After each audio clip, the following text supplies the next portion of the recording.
Thanks everybody for being here. We're going to do a presentation now. I'd like to introduce Jill Meisner. She's going to talk to us about dementia legal planning. Take it away, Sweet. Jill. Thanks all. If you can't hear me, feel free to raise a hand up, and I'll do my best to talk as loud so everyone can hear me. As mentioned, thank you for the intro. My name is Jill. I'm our program coordinator, and I work for the Dementia Legal Planning Program. So I'll talk a bit more about who we are, how we came to be, and then we'll kind of dive into what you should be getting in place. I hope you're not too deterred by the dementia part of this presentation. This is key to anybody aging. These are advanced planning documents anybody and everybody should have in place. So we'll talk a bit more about those today. So essentially, currently there's 100,000 people in Washington living with dementia, and we have expected that number to double by 2040. As a result, Washington State came together and created what's called the Dementia Action Collaborative.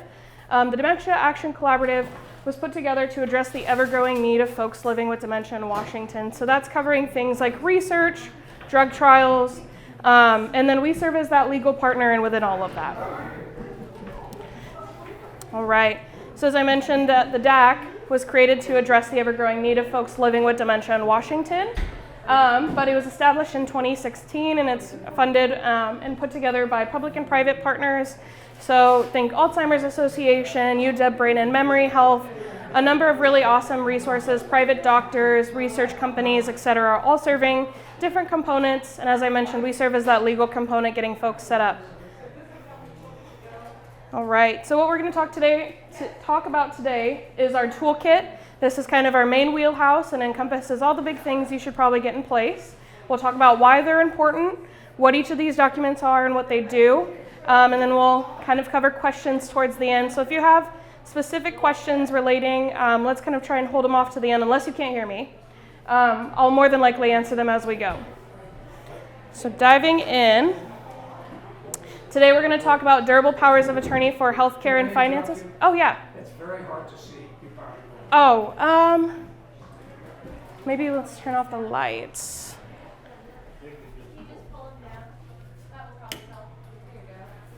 Here we go. All right, thank you. Thankfully, all the before stuff wasn't super important. So today we're talking about durable powers of attorney for healthcare and finances, healthcare directives, and the Living with Dementia Mental Health Advanced Directive. It's a really long name. I'm not going to say it 5 times fast, but we'll call it our Dementia Directive for short. So talk about each of these, etc. All right, you're wondering, why am I here? Why are you talking about these things? So our big goals are to avoid guardianships, preserve independence as long as possible, and ensure you have a voice in your own care. Guardianships are incredibly costly, they're time-consuming, and they put you in a position where you're stripped of your rights. And we want to ensure that you have a voice in your own care. So each of these documents is designed to kind of hit one of these points and then also all together work to curtail a guardianship. So we'll talk a bit more about that. And lastly, preserve independence as long as possible. Aging in place is a big theme of something we've kind of I've talked a lot about with people today. And all of these things are designed to ensure that you can age in place as best as possible. So you might be wondering, what is a guardianship versus these DPOAs, et cetera? So a guardianship, also known as a conservatorship, you might have seen these sensationalized in media with like Britney Spears, for example. But a guardianship is put in place when you are no longer taking care of yourself and the court appoints somebody to step in and take care of you and your finances, healthcare decisions, et cetera.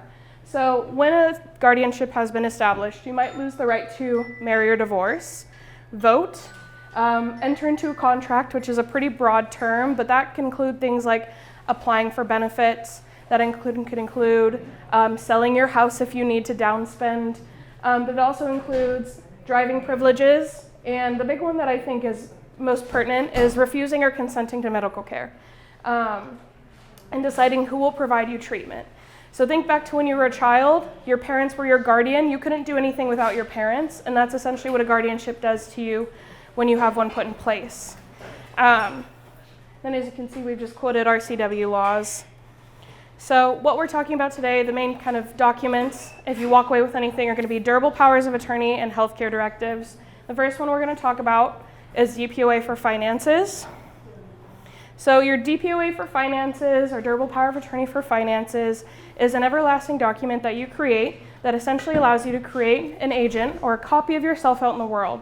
So I can still go about and I can still go to the bank and make decisions, and I can make deposits and withdraw money, and I can go to the store and apply for benefits. But if I'm incapacitated or unable to enact, I can have my copy go about and ensure those things get done. So for example, I'm my dad's DPOA for finances, and in the event of an emergency, etc., I can step in and make sure that his Social Security check gets deposited, that he has the lights, pay mortgage, help him apply for benefits, etc. Something to note is you can choose when it starts, so it's customizable to you and your situation. You can have it start immediately, or when a doctor says you can no longer make decisions.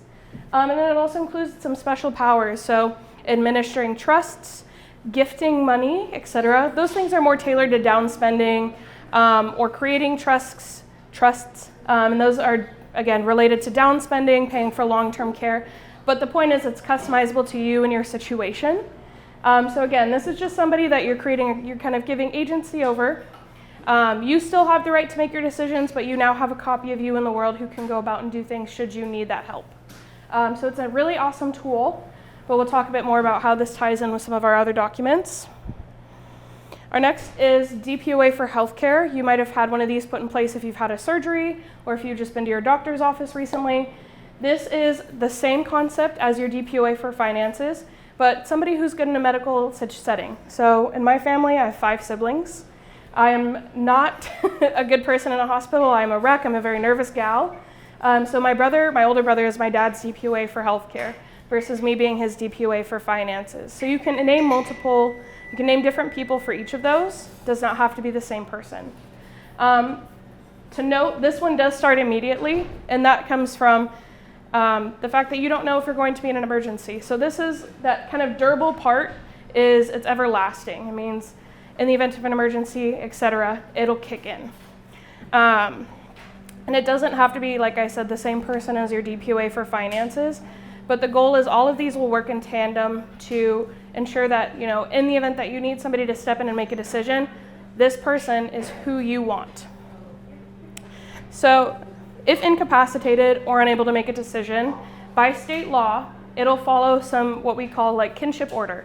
And so by state law, there are people already in place who will make decisions for you. Now this is a lot of jargon, and I'm going to do this thing where I break it down for you. Great. So by following order of priority with state law, if you are unable to make a decision in a healthcare setting, it follows this order. So as you see, there's a court-appointed guardian at the very top, and then you have an individual who has a DPOA. But below that is a spouse or state-registered partner, children, and if you can notice, children, parents, adult brothers and sisters, everyone down that list are groups of people. Now, let's say your spouse doesn't want to make a decision for you. Your spouse cannot make a decision for you, whatever that looks like. The doctor will not jump order. They cannot go down to your children and say, all right, somebody here has to make a decision. It's either up to your spouse or somebody has to get a guardianship. Or if you have children who can't come to a consensus on how to navigate your treatment or make a decision, you then again have to go and get a guardianship.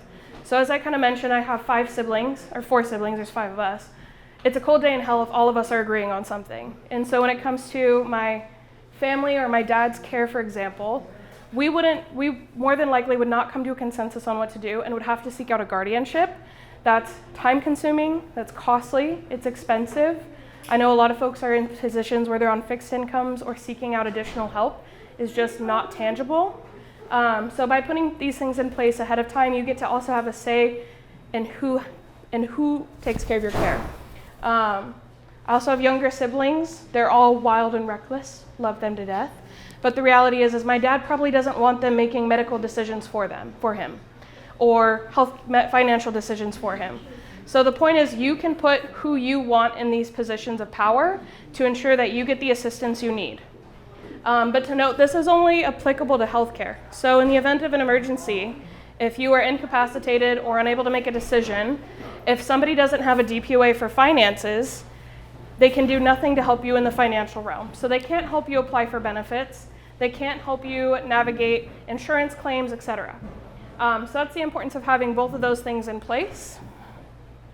We'll kind of go ahead and talk about healthcare directives. Again, all of these things are going to work in tandem to avoid a guardianship. So the other two are we're preserving independence. You still can make decisions on your own, but you have somebody there to step in when you want. And then it'll work in tandem with a healthcare directive, also known as a living will. You might have this in place with your doctor. It's pretty common now that they're pushing to make sure folks get these filled out. But this allows you to have a say in what kind of treatment you want. So I refer to it as like a roadmap for both your durable power of attorney for healthcare and for your doctor. It includes things like what makes life worth living, preventions, hopes, fears, preferred environment, etc. So again, very customizable to what you would like in your situation, but you can opt out of and withdraw treatment if you're incapacitated or unable to make decisions or terminally ill. You can say, I don't want blood transfusions, I don't want a hip surgery, etc. You can also put preventions and fears. I have a fear of choking. Please do anything you can to relieve that sensation. I don't like the feeling of pressure on my chest. Please do anything you can to relieve that. Hopes and preferred environment and care. You know, I want the best medication possible. I want the best doctors, put me in the best hospital. Or I want to be at home with my family. I want to be able to have meaningful conversations. I can withstand some pain, but I want to be able to have a conversation. So it's really wherever you fall on that spectrum, you can put that down for both your doctor and yourself and your DPOA. And then again, preserving, what makes life worth living? Do you really enjoy being able to go on a walk, being able to read? I want to watch Mariners games up until the end. You might not be able to get steak and lobster, let's say, but the least they can do is ensure that you're comfortable and you're out of pain, if that's what you would like. So again, all of these are going to work really in tandem. These are your three main documents. Your DPOA and this healthcare directive kind of serve as a roadmap for both, again, your doctor and your DPOA for healthcare. So the last one we're going to talk about is our Living with Dementia Mental Health Advanced Directive, our Dementia Directive. This is very similar and follows gotta get my mic over here. This is very similar to that healthcare directive, but as mentioned, it's specific to living with dementia.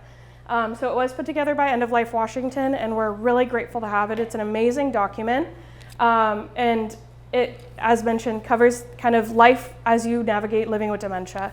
So it addresses some really niche things like driving privileges, opting in for a drug trial treatment and research, and then it also addresses some really harder things to consider. So aggressive and combative behavior, romantic partnerships, memory care facilities, if you need care, how you want to pay for your care.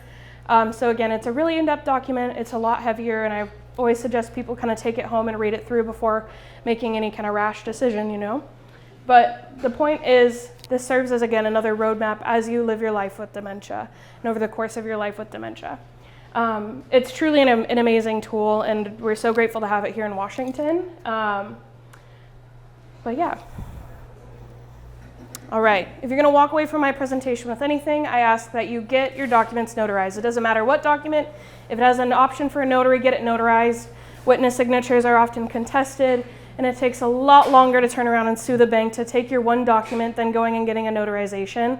A lot of banks do offer it for free.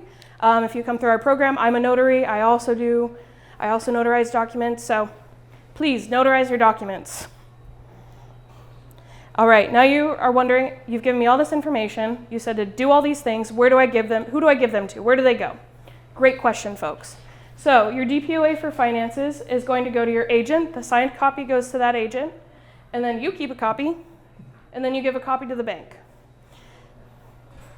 Very similar for your DPOA for healthcare. Signed copy goes to the agent, you keep a copy, and then you give a copy to your doctor. And I'm going to really surprise you with your healthcare directive. The signed version goes to your doctor, you keep a copy, and then you give a copy to your DPOA for healthcare. Is that the post form? No, so your durable power of attorney, or for the healthcare directive, that's like the living will, advanced directive, yeah. It's got a couple of names floating around, but it all does the same thing. A post form is essentially a do not resuscitate form. So your healthcare directive is in the event that you are terminally ill or permanently unconscious. So let's say, unfortunately, you are in a car accident and you're terminally unconscious forever and they said you're not coming back, that's when something like that would kind of kick in. Versus a post form is, EMTs are banging on your door and you're taking a nap in your chair and they're like, oh, there's the post form, we're not going to resuscitate. So those are two different documents, different situations. They do work together though. So if you want to fill out a post form, put it where you want it. All right. Now the big thing is we provide assistance and it's free with all of these things. As I mentioned, I'm DSHS grant funded, so we provide free assistance with getting all 4 of these things in place. Everything from sending you the toolkit to an appointment with an attorney is free. And we help you get it all put up. And then you're wondering, who's eligible? Great, you're here, you're talking with me, you're listening, you're eligible. Anybody 55 and over, anybody with a family history of dementia, and or those under 55 with a family history. And then folks living with dementia. That's a bit more of a gray area. This is our information. I'm actually tabling in a little circle room over yonder, so come visit me for more of this stuff. This is our website. Some facts, we have translation services, and we do offer Zoom services. So with statewide, sometimes folks, we have to meet over Zoom, but we're really flexible. Okay, that's everything I've got. Thanks so much, y'all. Oh, start bowing. Happy to take, yes. When should the services be free? Is it just to people that appear to be? No, so I'm statewide. Okay. Services are free everywhere. Yes. You said you are to make the appointment with an attorney, and then that you paying the attorney, or? Nope. Oh, so I contract volunteer attorneys.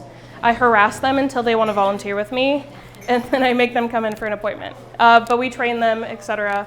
I have a managing attorney that kind of oversees me, and then oversees the training, and then, yeah, we shuttle them through. Yeah, in the back. What falls under dementia is Alzheimer's, and anybody also considered dementia? Yeah, so I forgot I have a mic that I should probably be speaking into. The question was what falls under dementia? So dementia is more or less an umbrella term. Similar to cancer, you can have multiple forms of cancer, but cancer is the umbrella term. So Lewy body, Alzheimer's, sometimes mild cognitive impairment. There's also vascular dementia. There's a wide form, and some folks are simply diagnosed with dementia. There's cases where folks are diagnosed when they're 70 and they live 20 years with it. So it really just depends. That's why for some folks a diagnosis is really important so they can know kind of how to navigate care next and what next steps for care. But any and all forms of family history of dementia. Thank you. Yeah. Sweet. Well, if you guys have questions, I'm tabling. Feel free to come chat with me. Or if you're interested in getting a toolkit, any of it, come say hi. Thank you. Yeah.